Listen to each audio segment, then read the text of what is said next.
What is up, everyone? We are here talking about UFC 322, Islam Makhachev versus Della Maddalena.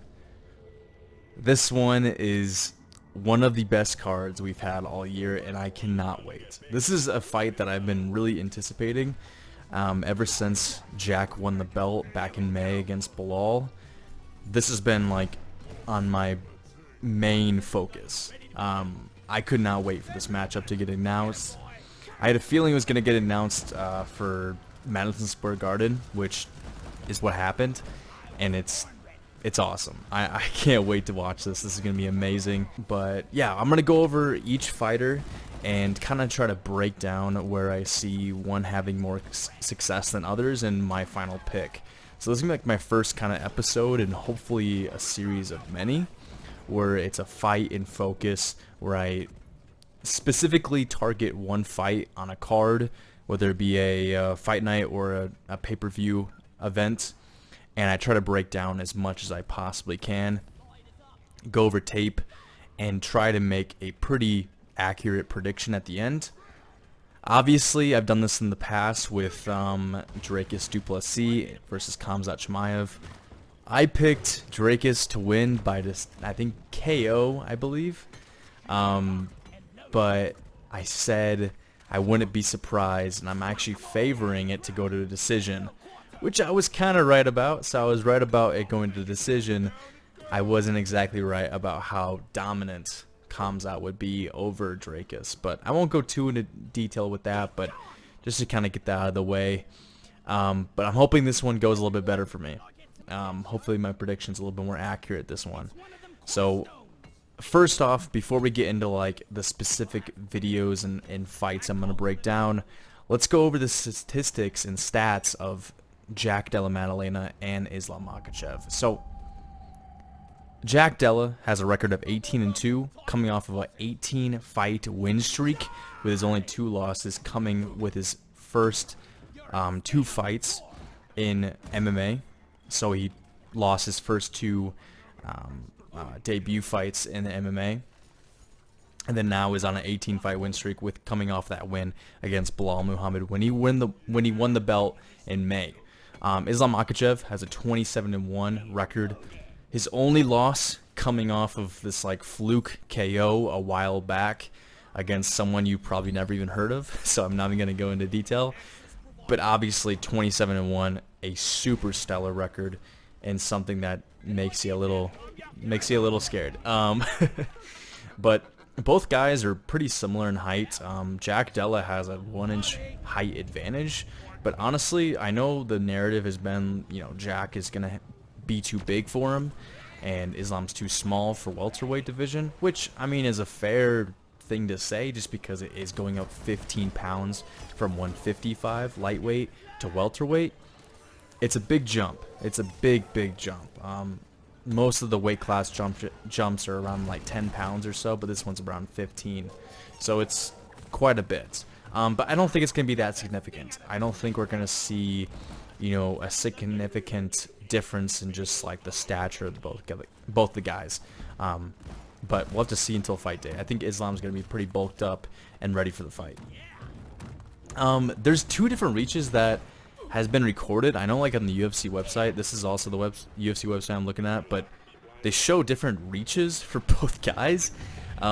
They show Jack has a 73-inch reach and Islam has a 70-inch reach.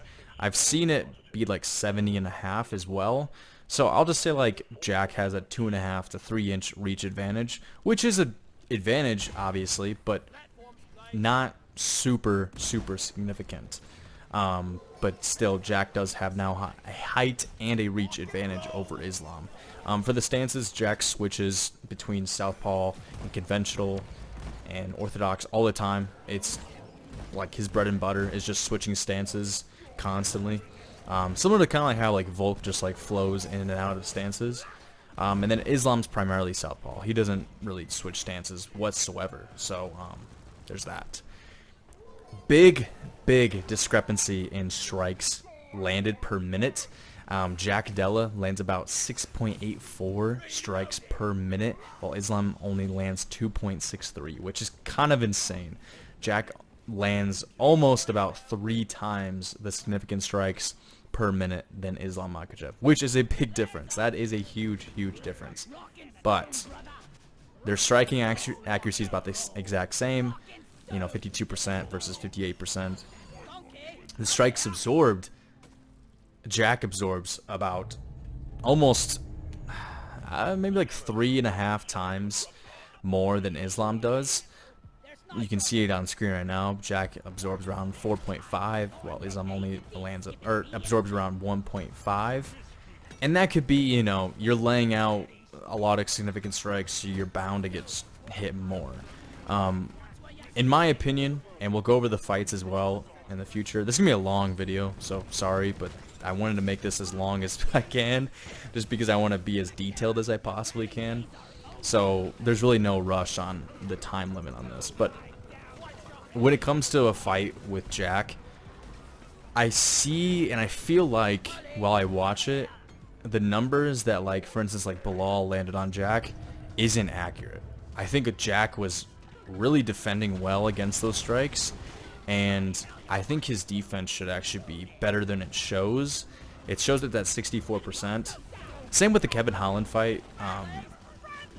We won't get too ahead of ourselves because we'll probably go into that. But yeah, I just don't think the numbers absorbed is too accurate for Jack. But it's in line with how many strikes he's landing per minute. You're bound to get hit more if you're landing more. So there's that.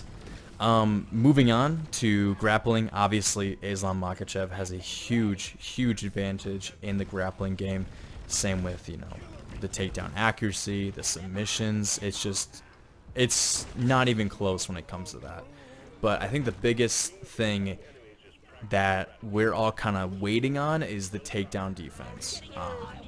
We saw it hold up really well for Jack Della against Belal Muhammad, where his takedown defense was atrocious, or pretty bad. I'm not gonna say atrocious, but pretty underwhelming in his previous fights. But in the Belal Muhammad fight, he showed really, really improved takedown defense and scrambling ability as well. So really good credit for that.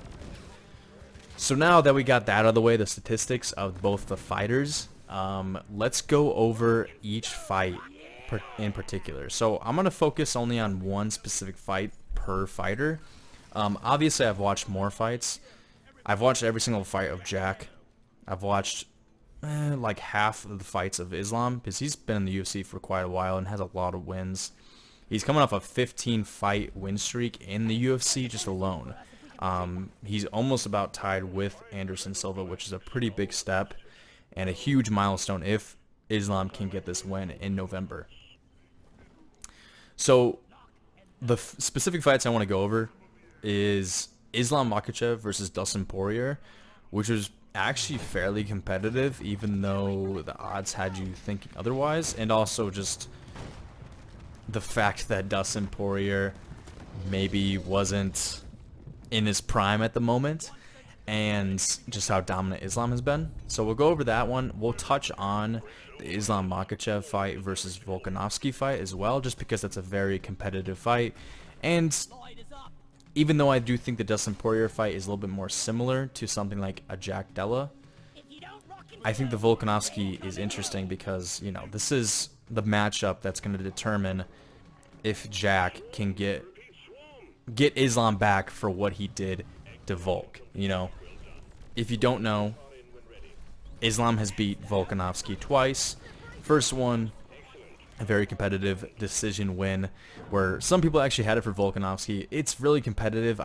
It's hard to tell, but I think Islam kind of edged out just slightly.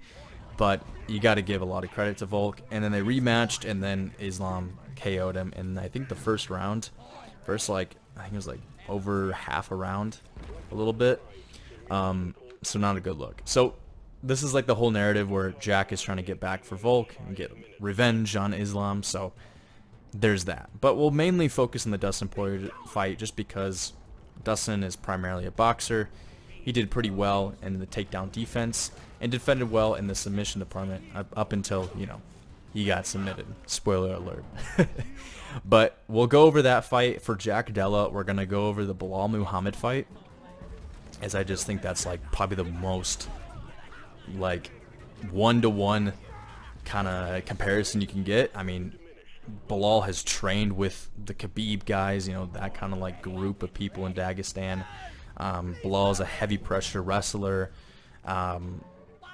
Doesn't have a submission threat whatsoever, but still has a high pressure, you know, in your face, strong wrestling base.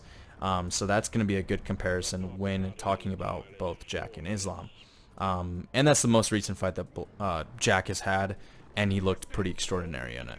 We'll touch on some other fights as well in his career, you know, just some controversial ones, and we'll kind of go from there. But mainly we'll focus on those two for both those guys. So Dustin Poirier and also Belal Muhammad. So let's get into it. So I'll go over the fights as I'm talking to, like I'll call and play them in the background as I go over it. But I have some notes written down for the Dustin Poirier versus Islam Makhachev fight, just to kind of give you an idea of what I've kind of noticed. I'm going to watch it back. I've watched the fight probably about 3 times, I think. Once live, you know, a couple times just, you know, on the UFC Fight Pass. So we're going to go over a few things like pros for Islam, and then we'll go into like some cons that I see, and then also break down the video step by step. So obviously, I've already touched on this before. Islam Makhachev has a crazy good wrestling background and jiu-jitsu background as well. His submissions in the UFC are very, very high level. You know, we just saw what he did with Renato Moicano, which I gotta say, that fight has no merit, and I don't care about that fight whatsoever. I think Moicano just threw in the towel in that fight, and you know, it was a late notice replacement where they had to switch everything around, like a day's notice, I think. And I don't put any credit on that kind of win. I know Moicano is coming off of pretty impressive, you know, wins recently, but overall, I don't give that shit any credit because I think Moicano isn't that good. He got lucky with Jalen Turner, and he got super lucky with Benoit Saint-Denis, where Benoit just completely gave up like a terrible position and just let his face get smashed in. But I thought in that second round, Benoit was actually coming back. So let's just get that out of the way. I think the Renato Moicano fight was completely... It's irrelevant to what we're looking at today. I don't think Moicano gave it even a shot. But let's move on. So in the Dustin Poirier fight, you can see that Islam Makhachev actually does pretty well in the striking engagements, and even the first round. You know, he lands pretty decent, high pressure, you know, strikes closing the distance against Dustin, and then kind of backs him up against the cage, and then shoots in for a takedown. So he all kind of works for a takedown. You know, his striking isn't that impressive in my opinion. I know people kind of give him more credit than, you know, maybe like someone like Khabib, where it was like, oh, Khabib's striking was atrocious, his boxing was pretty bad, but Islam's really good. I think you're comparing something that isn't comparable, honestly. I think Islam, even though he has really good boxing and shows that he has really good boxing, it's all kind of just used to set up a takedown to work for a submission. He has, yeah, pretty solid striking. You can see in this moment against Dustin Poirier, just his striking in the first round, where he kind of just pressures Dustin to get him up against the cage and then shoots for a takedown. He has really good teeps as well, good head kicks. He got, you know, Volkanovski with a head kick, and, you know, it was lights out for him. But, yeah, Islam does a really good job getting Dustin down to the ground, and then kind of works on the ground as well. He doesn't really just sit there and just lay and pray like I feel like we've seen a lot of fighters do recently. He does a really good job at like working to advance the position. He'll land ground and pound strikes, he'll work for different submissions, and even the first round he works on like 2 different submissions. He works for a Kimura first while he's on top, and then he eventually moves to transition to the back, where he works for like a rear naked choke and kind of like an arm bar as well. You know, Joe Rogan kind of points out that he keeps on isolating that arm to work in an arm bar or something. But Islam is in complete control in the first round and does a really, really good job. in this engagement. You can see like in the beginning of round 2, Islam's whole motive right here is just kind of like, don't give Dustin anything. You can kind of see Islam keeps on moving in the situation, but I feel like he bites on feints a little too much. And, you know, since Dustin Poirier isn't the most high volume guy, you know, we all know that at this moment, you know, Dustin really wasn't in his prime anymore, but still we all love Dustin. I just don't think, you know, the volume of Dustin was that significant that night. It was a lot of just kind of, you know, feinting and then waiting for Islam Makhachev to actually make the move. But Islam does an extraordinarily good job at moving onto position, getting his head off the center line, you know, switching around, circling around Dustin, and just kind of keeping Dustin, you know, thinking and kind of making him pause to engage, honestly.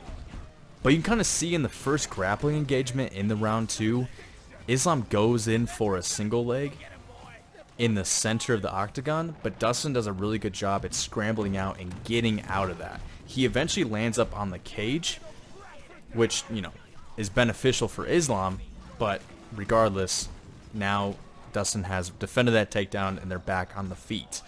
That's what I'm kind of saying with the clinch work and the fence work that Islam relies on can be an issue when coming across an opponent like Della, who did a really good job at circling out of position, never letting Belal push him against the fence. You can see like in this engagement, just a few minutes into the fight, that Dustin starts to have success with this jab. Even though Dustin's not throwing it out enough, as he should be, Islam's not reacting fast enough. Islam does do a really good job at just striking in general. He'll land some really clean punches, even uppercuts on the clinch work of Dustin. So if I come across like I'm doubting Islam's striking, trust me, he is really good, but I just think his opponent is much, much better. Islam really bites on the feints and reacts more than he needs to. He'll dip his head, and that's his head movement, which could be a very big issue when coming across someone like Jack. But I don't want to get too far ahead of myself, but just something you kind of have to take a note of. You know, he'll dip his head a lot in this fight with Dustin. I think he dips his head around 4 or 5 times in this fight, but yeah, just keep note. But you can see that clinch work, Islam kind of rotates Dustin around when Dustin kind of gets into that engagement with Islam, backs him against the fence, and then gets a takedown to kind of secure that round. You know, he'll get that takedown, get points from that, and then land some ground and pound just to secure that round. That was actually kind of close in the beginning. Just ragdoll Dustin and really just make him carry his entire weight. That is a big thing, a big advantage for Islam, honestly, I think, is that just that strength that he possesses, and I think he'll even be stronger at welterweight. I don't imagine he'll be weaker, but you gotta admit, the 15-pound difference may be too much for him. As we've seen Islam slow down in the past. I mean, we saw him slow down against Volkanovski as later rounds, you know, championship rounds, like 4 and 5. We saw him slow down a little bit where Volkanovski has a crazy gas tank where he's not going to slow down one bit. And with that 15-pound difference, that is also 15 pounds more of weight. And when you have 15 pounds more, it means you're exerting more energy. You know, you need more calories to keep your body replenished, which I don't doubt that Islam's going to be prepared. But still, it's something to kind of keep in mind where those later rounds come into play. Islam may slow down even greater in the welterweight fight, just like he does in the lightweight fights. And you gotta admit, Dustin Poirier's submission defense in this fight actually goes a really long way. He looks kind of like a fish out of water, but overall, he actually does a really, really good job at defending those just brutal submissions that Islam Makhachev has, which, you know, he is constantly working on new ones each time he gets out. You can see Islam really biting on those feints of Dustin and really causing him to dip his head and kind of getting out in position, setting up strikes for someone who has higher output, could land a lot more strikes when you're, you know, really reacting to strikes. Dustin starts to really work well at stuffing those takedowns as he just doesn't let Islam bully him and push him against the fence. He'll circle around and won't let Islam dictate the pace of the fight. Islam does land a really good sequence in this moment at 320, where he kind of pieces up Dustin a little bit and lands really good strikes. Even though Dustin is doing a good job at defending, but then eventually gets pushed against like a cage from those strikes, and Islam works to get a takedown. But overall, like I've said in the past, when he can't push you against the fence, he kind of struggles to get those takedowns. And Dustin does learn from his coaching, just don't let him get, push you against the fence. In this moment, Dustin actually stands his base and is able to get a nice switch on Islam and then land a clean elbow and just really dig into Islam. He does an extremely good job in this moment and really batters the face of Islam. Let's just get to it. Islam eventually submits him. He lands, I think he syncs up a Darce choke on a takedown attempt where he has the single leg. He kind of sweeps Dustin, spins him around, and then latches up that Darce, which Dustin, I feel like, kind of slows down in this moment and kind of gives it up. I don't want to say, he just gave up the fight, but, obviously that strength of Islam is a big factor and could have just been too much for Dustin and was too much for Dustin. And in that moment, he did get that submission win, which was a very hard victory for Islam, even though he was in control for a good portion of the couple of rounds. But like I said, Islam tends to slow down, and he did slow down in the third and fourth rounds, primarily in the later the third, in the fourth. So, yeah, just something to keep in mind. So let's just recap before we go on to Jack Della. Islam, extraordinarily good fighter. Really good uppercuts in the clinch, uses that clinch extraordinarily well, good jiu-jitsu, works for submissions, transitions to different submissions if he can't get another one, keeps on the pressure, but is pretty low volume overall and bites on feints a lot. And most of his defense is reliant on just moving linearly. He doesn't switch stances. He'll sometimes circle, but most of the time it's just moving in a straight line back. He'll dip his head a lot, especially in this fight. But maybe he was just doing that because there's no threat of a knee coming from Dustin, but just something to kind of consider.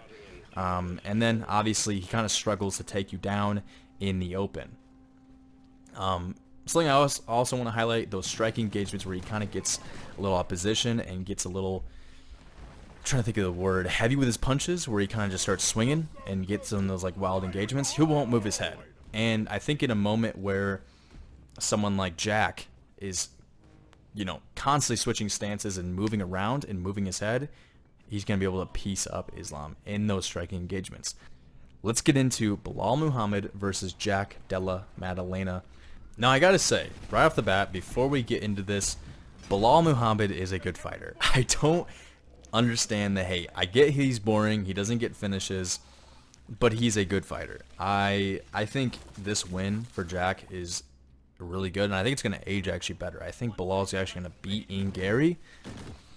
Kind of a hot take, but I think Belal's pretty solid. I know he's finished Sean Brady, which was kind of a fluke and weird KO, but still, Belal is one of the best welterweights in the division right now, and I think he gets counted out a lot because we've seen such a big, rise in kind of like the younger welterweight division. I got Shavkat Rakhmonov, Ian Machado Gary, Jack Della, Sean Brady, Carlos Prates. It's a lot of these guys who are kind of coming up. It's kind of making these, the fighters in the welterweight division who've been around for a while seem a little bit lower and don't really pay as much attention to them. But I think Belal is a really solid win. And in this first round, let's get into it, the fight breakdown. Jack does a really good job at keeping Belal at bay. He'll land teeps, he'll land strikes, he'll jab him up just to kind of keep Belal from pressuring into him and back him against the cage like Islam relies on so much. He'll land just, kicks to the inside leg and strikes up the middle, and yeah, just does a really good job at tagging up and keep on pinging Belal to not really give him anything. Jack does dip his head a lot like Islam, but that's his head movement. He doesn't use the same dip down like Islam does. And he'll really rotate, he'll just rotate, switch stances, and does a really, really good job in the boxing engagements, and relies more on head movement than he does his actual defense. You know, he'll get tagged up in these moments, in these exchanges with Belal, which I think Belal's striking is actually pretty solid. Obviously, Islam is better, but I think those Canelo hands are actually pretty decent. And Belal does actually end up stinging him a few times and kind of getting him back. But overall, Jack just stays on the pressure, lands a good head kick in the first round, and just keeps on pressuring Belal, so Belal cannot get anything off. Lands a clean overhand right where he sets up with a jab. It's a really good just striking engagements from Jack. And like I said, he's really relying on that head movement, so he will get hit a little bit more just because he doesn't have his arms up, because he's trying to keep his hands low to sink in some wizards in the takedowns so he can, you know, get an underhook on Belal and stuff the takedown as much as he can. And that dip down in his head, you can see it later on in the fights, which I'll highlight, but he'll dip his head in moments where Belal's trying to shoot in for a takedown and actually kind of almost collide heads in a moment. It's more like head to shoulder, and it's kind of just like he's using that to kind of just brace and defend the takedown, you know, kind of stop Belal in his tracks before he can kind of dive in on the leg. He'll use his head to kind of stop that. You can see in the first takedown defense for Belal, Jack does a really good job at keeping his hands low and gets those underhooks in immediately when Belal has an extraordinarily good shot. It's a really, really good shot. But Jack defends it very, very well. And even when he gets backed against the cage, he'll circle out and he'll land to the body. I feel like that was body, you know, just the work to the body, especially on someone who relies on wrestling so much, is really underrated. And something that I don't think enough fighters do, and something that Dustin did not do at all in his fight up until the later rounds.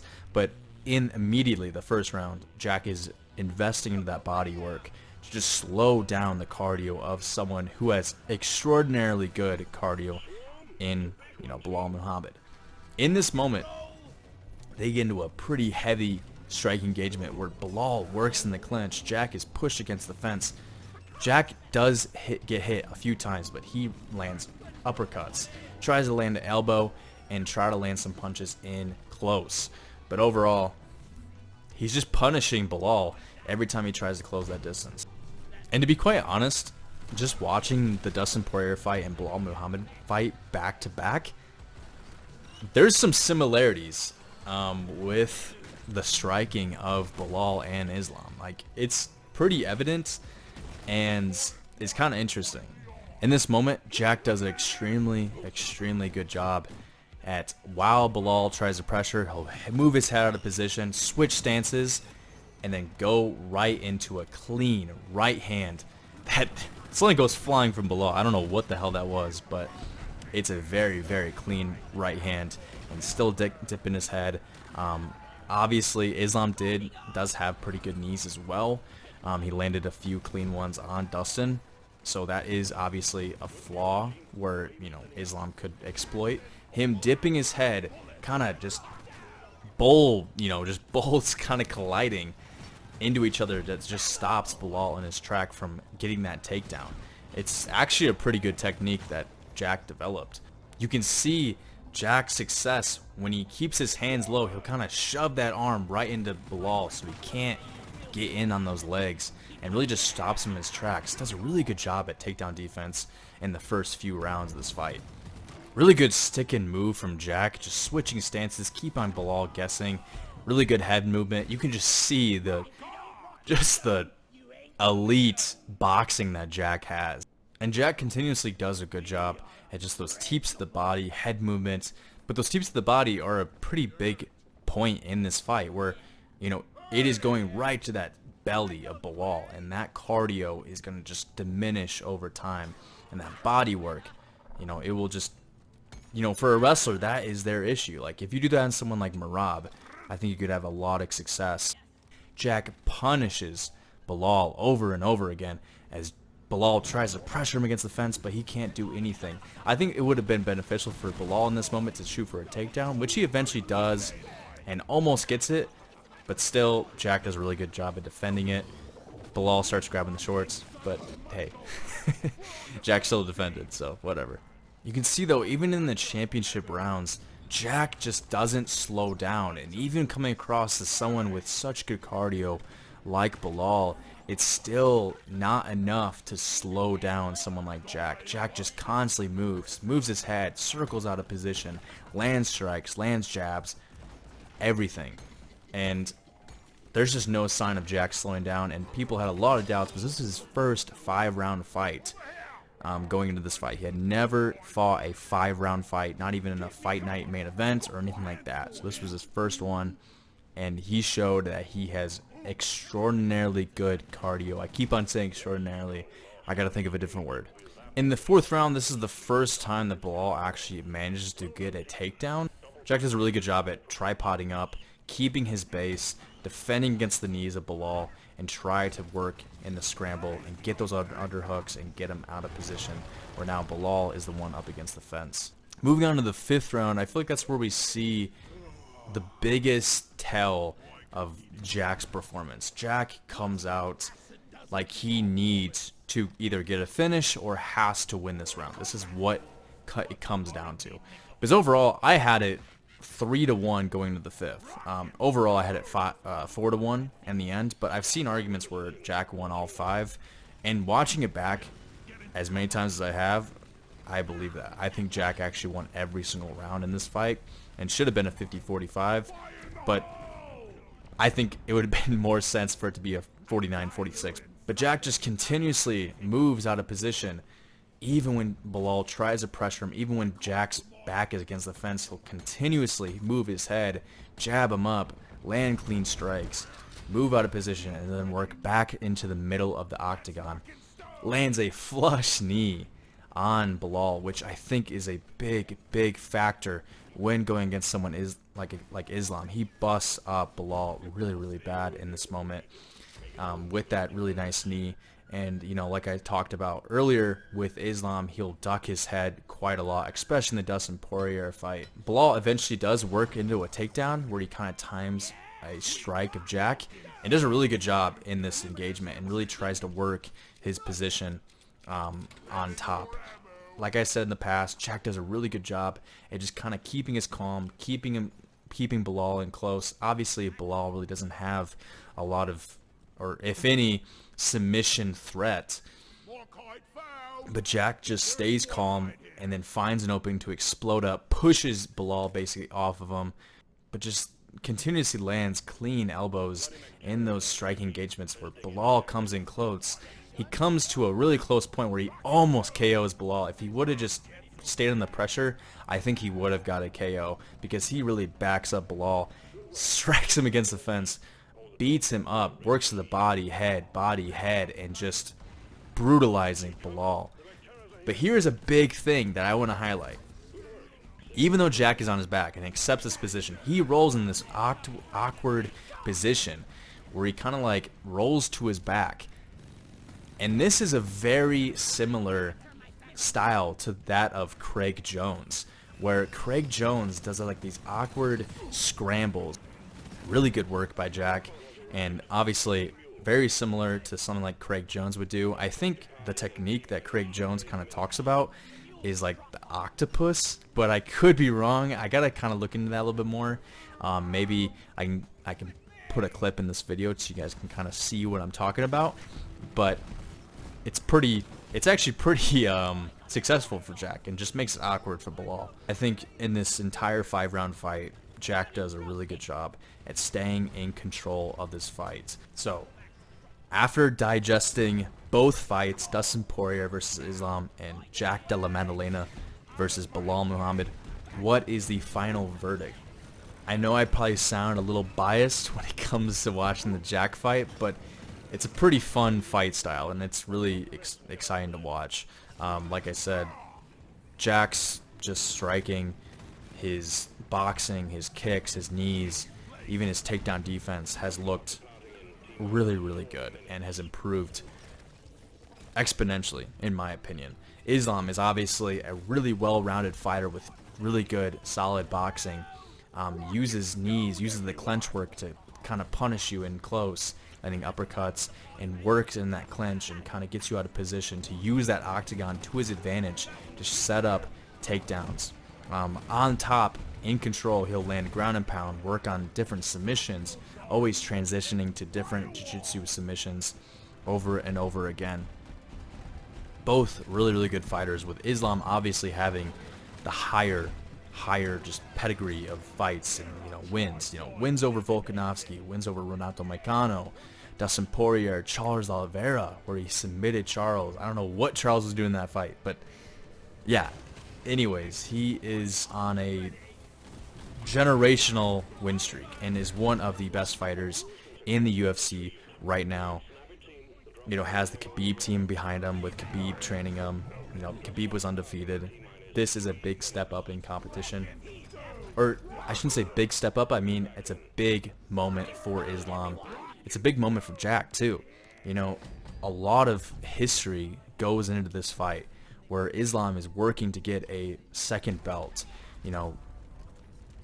get that welterweight division belt, and go on a 16-fight win streak in the UFC, tying with Anderson Silva, a record that has been broken since. It's a big deal for Makhachev and for Jack Della. It's a big moment to get back for, what he did to Volk, and just the lack of success that these Australian fighters have had against these Dagestanis. When it comes to the wrestling, they do well against the submission defense, but overall sometimes struggle when it comes to the takedown defense. So what is my prediction? So I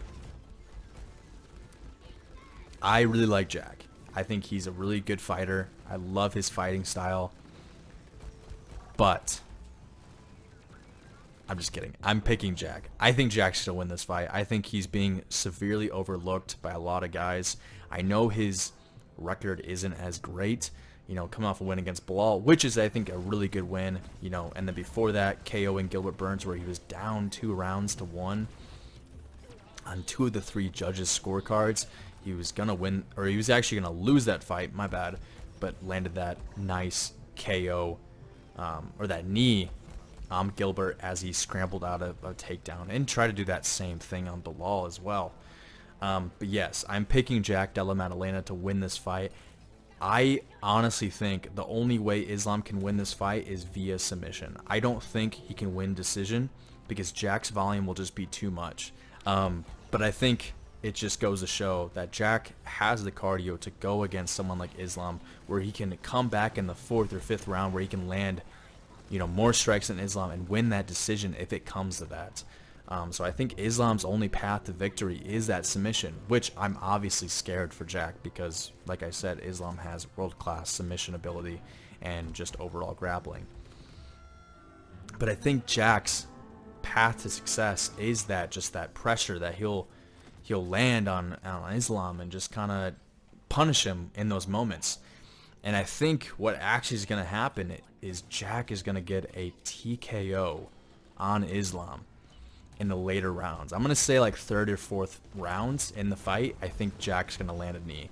I think Jack's going to get controlled for a good portion of a round, but he's going to be able to get it scrambled out and kind of get out of that position, and then maybe be able to land a few strikes to maybe secure a round. But I think overall it's going to be very, very competitive, where Islam is kind of maybe like 1-1 going in the 3rd round, and then Jack lands a flush knee in the late 3rd round or in the 4th round. And when you got someone who's pressuring like Jack, who lands a lot of combination and does a really, really good job at just mixing into combinations and moving side to side and circling and not really letting you able to track him at all, you're going to dip your head to get, some type of defense going. And in that moment, I think Jack's going to land a knee. Or it's when Islam's trying to go for a takedown, he's going to land that knee. even though he did do well in the Dustin Poirier fight, he did slow down. And I think when he's at the welterweight division, he's going to slow down even more in the later rounds. He's open to get strikes, especially with a world-class striker like Jack. And that's my prediction. I think Jack by TKO in the 3rd or 4th round. Really looking forward to this one. I hope you guys like the breakdown. If you guys have any suggestions on how I should do things differently in these videos, or maybe some ideas you may have, please, I'm open to any suggestions. But thank you for watching. I know it's a long video, but I hope I get as much detail and fight breakdown as I possibly could to give you guys an accurate prediction on what I think is going to happen in this fight. Maybe give you guys some ideas of what, which fighter could have success over the other. So thank you again for watching. I hope to see you in the next one.